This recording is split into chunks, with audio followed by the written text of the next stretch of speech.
دا غینا بعد دیارلسمه علامه چې دا غینا به نن خپل درس شروع کوو د خلیفه راشد دریم خلیفه عثمان بن عفان رضی الله عن شهادت د عثمان بن عفان رضی الله عن شهادت دام د قیامت په وړو علاماتو کې یو علامه ده د كعب بن عجر رضي الله عنه حديث ده وذكر النبي صلى الله عليه وسلم الفتنة يا فتنة پیغمبر صلى الله عليه وسلم ده فتنو تذكيرك ولا فقربها وعظمها پیغمبر صلی الله علیه وسلم دا فتنی منگ تر نږدې کړي او ډېر لوی را تخکاره کړي منگ یې ویرول په دغه دوران کې یو سړی تیر شو چې به ځان یې څادر اچولی و دا څادر یې د ځان نه تاو کړی و پیغمبر صلی الله علیه وسلم دې کس ته اشاره وکړه ویې چې هذا یومئذ علی الحق دغه سړی چې روان دی په دې څادر کې دی به په حق وي وایي ما منډه کړه او د دې څادر هغه غاړه مې ونیوه او ما وی چې هذا یا رسول الله دی دی وی چې او هذا همدغه یادوم وی فاذا هو عثمان بن عفان رضی الله عنه چې موقتونه دا کس عثمان بن عفان دا حدیث امام احمد بن حنبل امام ابن ماجه امام طبرانی و نورم راوړی چې کله فتنی راشي دا سړی به په حق وي بیا د ده د شهادت ګوایي پیغمبر صلی الله علیه وسلم ورکړې ده د ابو موسی اشعری رضی الله عنه روایت دی كنت مع النبي صلى الله عليه وسلم في حائط من حيطان المدينة زوی د پیغمبر صلی الله علیه وسلم سره ومه د مدینې په باغونو کې په یو باغ کې یو حدیث کې دا راځي تفصیلا چې وایي زه د پیغمبر صلی الله علیه وسلم سره ومه او هغه یو باغ ته ننوتو او یو کوی او دا کوی په غاړه کېناستو دا خپې د کوی ته ځوړندې کړې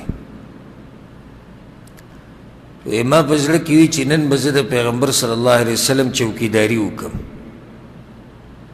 د باغ په دې دروازه به ودرېږم فجاء رجل فاستفتح یو سړی راغی اجازه ترې وغوښتو وی ما پیغمبر صلی الله علیه وسلم نه اجازت واغستو وی هغه ما ته وی چې افتح له وبشره بالجنه دا ورته کولاو که او د جنت زیری ولا ورکه ففتحت له ما ورکولاو فاذا هو ابو بكر رضي الله عنه ابو بكر الصديق فبشرته بما قال النبي صلى الله عليه وسلم بما ولا غزير ورکو کم چې پیغمبر صلی الله علیه وسلم ویلو فحمد الله نو اذا الله شکر وست ابل حدیث کې راځي چې د پیغمبر صلی الله علیه وسلم په خوا کې د کوی په غاړه غم کېناستو او د خپې د کوی کې ځوړندې کړې ثم جاء رجل بابل سړی راغی فاستفتح ناغم د دروازې کولاول وغوښتو وي زه پیغمبر صلی الله علیه وسلم پسې ورغلم هغه ماته وایي چې افتح له وبشره بالجنه دا ورته کولاو که د جنت زیری ورله ورکه ففتحت له فاذا هو عمر رضي الله عنه وما ورکولاو که چې مې وکتو نو هغه عمر رضي الله عنه فبشرته بما قال النبي صلى الله عليه وسلم مولوی هغه زیری ورکو کوم چې ماته پیغمبر صلی الله علیه وسلم ویلو نو د الله شکر یې وویستو بیا بل روایت کې دا راځي چې لاړ او د ابوبکر صدیق رضی الله عنه په خوا کې د کوهي په دې غاړه کېناست او د خپې په دې کوهي کې ځوړندې کړې. ثم استفتح رجل، بیا څوک راغی ورې وټکوي چې دننه درځمه. وی ما پیغمبر صلی الله علیه وسلم ته وی، هغه ماته وی چې افتح له، ور ورته کولا وکړه، وبشره بالجنه، او د جنت زیری ورله ورکه، على بلوى تصيبه، سره د یو مصیبته چې ده ته به رسي. جنت ته به ځي خو یو امتحان او یو مصیبت به په دې انسان باندې راځي. وی ما ورکوله وکړو فاذا هو عثمان رضی الله عنه، وی ما چې ورکوله وکړو هغه عثمان بن عفان، وی ما ورته پیغمبر صلی الله علیه وسلم هغه زیری ووی فحمد الله، د الله شکر یې ادا کړو چې جنت ته به ځم. وی بیا ورته ما دغه ووی چې مصیبت به راځي، وی چې الله المستعان، د الله نه به مرسته وغواړو. او بیا لاړ د کوهي په غاړه باندې ځای نه و، نو جدا کېناست، نو د هغوی قبرونه مغه شان دي. د پیغمبر صلی الله علیه وسلم قبر دی، بیا د ابوبکر دی، او بیا عمر او د عثمان بن عفان رضی الله عنه قبر په بقیع کې دی، د بقیع په مقبره کې دا قبر دی. دا حدیث امام بخاری امام مسلم رحمه الله راوړی. دا خواضحه خبره ده دی کې چې عثمان بن عفان رضی الله عنه دی به جنت ته ځي، خو په ده به یو مصیبت راځي. یو بل دلیل به مواله، عائشه رضی الله عنها وی دا حدیث امام احمد امام ترمذی راوړی، وی پیغمبر صلی الله علیه وسلم وی چې ادعوا لي بعض اصحابي، زما د بز ملګري را وګواړئ. وی ما ورته وی چې ابوبکر وی چې لا، وی ما ورته وی چې عمر وی چې لا، وی بیا ورته ما وی چې ستا د تره زوی علي وی لا، نه هغه نه. وی ما ورته وی عثمان وی چې نعم، عثمان را وغواړئ. عثمان رضی الله عنه را وغوښته، وی ما ته وی چې تنحي، زه ته لږ اخوا شه. فجعل يساره، نو پیغمبر صلی الله علیه وسلم د هغه سره څه پټې خبرې کولې، ولون عثمان یتغیر، او ما د عثمان رضی الله عنه رنګ ته وکتو بدل شو. همدغه خبره ورسره روانه وه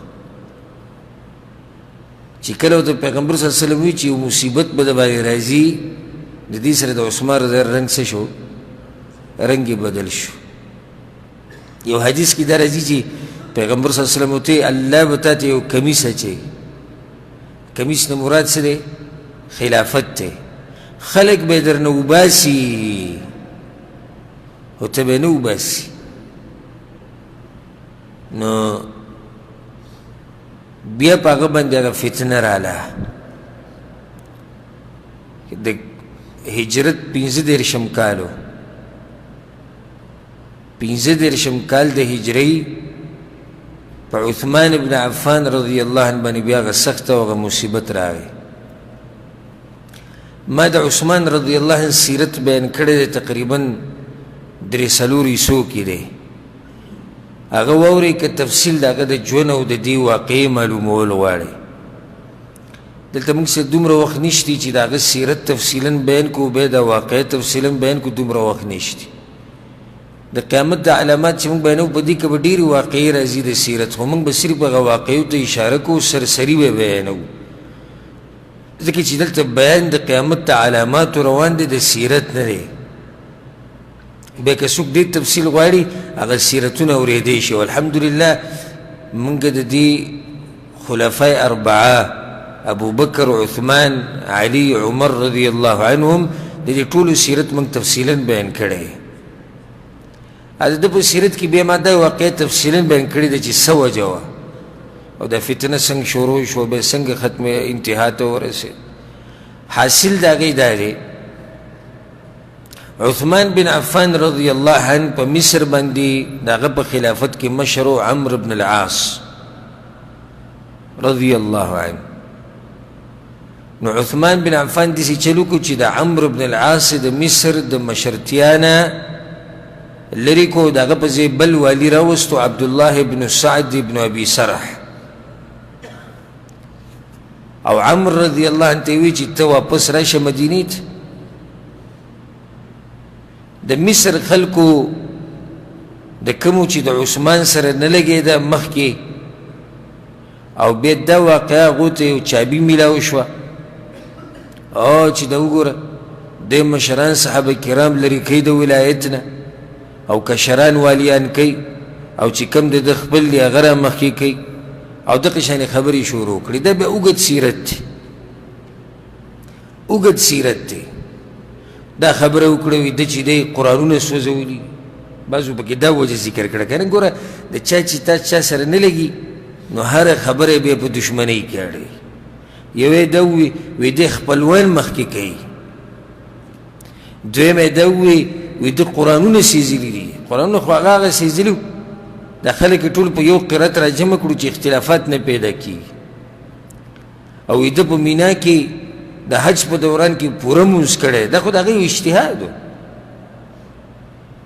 عثمان بن عفان رضی الله عنه د حج په دوران کې په مینا کې پوره مونځ کړی دی، خو دا زمونږ دپاره دلیل نه دی.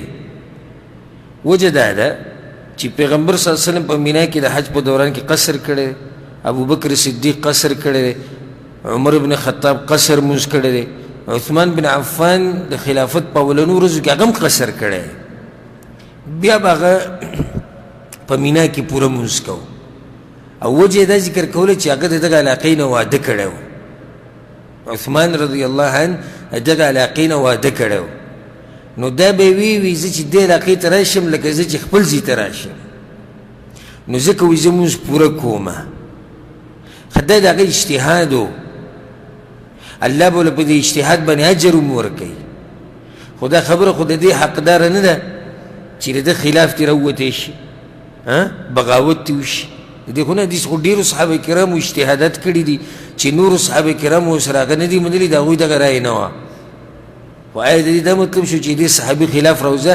خو دا دلیل دی چې د قوم په زړه کې د مخکې نه بغض پروت وي. دې مشران صحابه کرام یې پرېږدي او خپل قوم بنو امیه مخکې کوي او هغوی له دا یې ورکړه او هغوی له یې پلاني ځای کې مشرتیا ورکړه او هغه یې والي کو، دا یې وکړو، دغه یې وکړو. نو مدینې ته تقریبا 600 کسان را روان شو، د مصر نه 600 کسان راووتو او دا وی چې موږ عمرې له روان یو. بیا علي بن ابي طالب رضی د هغوی خوا له ورغی، د عثمان بن عفان په امر باندې د هغوی سره مناظرې وکړې، هغوی ته حقایق راښکاره کړو. نو هغوی بیا واپس شو. بیا د هغې نه بعد مصر والا او کوفې والا او بصرې والا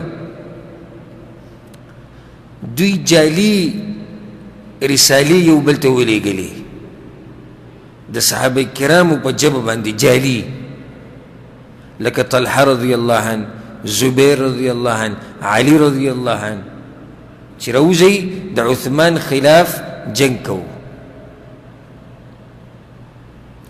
دا رسالې ولیکلی شوې جعلي، لکه چا به ولیکله او لاندې به ورته نوم ولیکو الزبیر بن العوام، دا د هغه د طرف نه دا خط دی، دا د طلحه د طرف نه خط دی، دا د علي د طرف نه خط دی، او دا ټول خلک را جمع شو. وګوره غرر صحابه کرام وایي چې د عثمان خلاف راوځئ. دغه خوارج دي اولني چې راوتي دي. انشاءالله د بیان به کوم کیدی شي پر روان درس کې د قیامت په علاماتو کې یو علامه ده چې خوارج به راوځي. دا خوارج دي. د خوارجو به زه هلته تفصیل بیان کوم په خپل ځای کې، خو د خوارجو یوه غټه نښه دا ده چې دوی همیشه په حکومتونو کې کار ساتي. اوس دوی د عثمان رضی الله عنه په خلافت باندې راضي نه دي، لکه چې عثمان عدل ونه کړي نو څوک به عدل وکړي؟ عثمان رضی الله عنه چې عدل ونه کړي نو بیا به څوک عدل وکړي؟